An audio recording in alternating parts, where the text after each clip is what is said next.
The public forum is one of the key parts of the First Amendment, and the idea here is that we ask government to provide and to maintain spaces for people to come together to discuss ideas on their terms and in words of their choosing. So think about a protest space as a public forum, but also just think about spaces, a public park or a sidewalk for people to come and gather.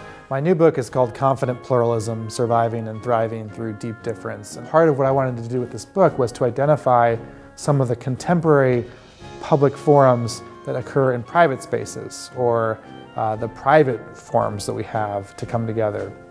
And it seemed to me that the pub was one key example of this. And what came to mind as I was writing the book was Three Kings on the Loop, close to the school, a place that I have lots of interactions. And what I was trying to get at was the almost intuitive dimension of human nature that when you gather, and you might be paying money to get a beer or to have a meal, but when you gather, something more than just the meal is happening.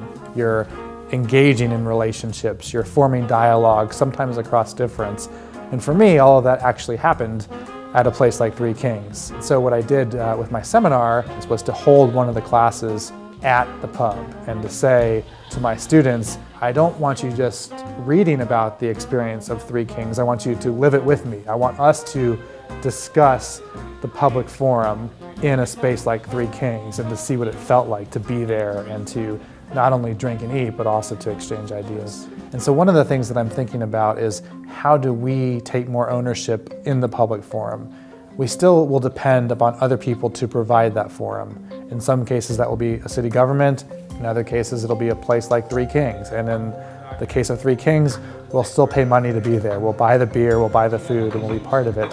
But how do we engage responsibly and substantively once we're there? This is a question of how we learn to have better conversations with people, how we learn to listen better, how we learn, I think, against our growing intuitions to be as quick as possible in all of our interactions. Can we sit back and have a longer meal or a longer discussion with people? Here I think the pub is a great example of where this can happen best.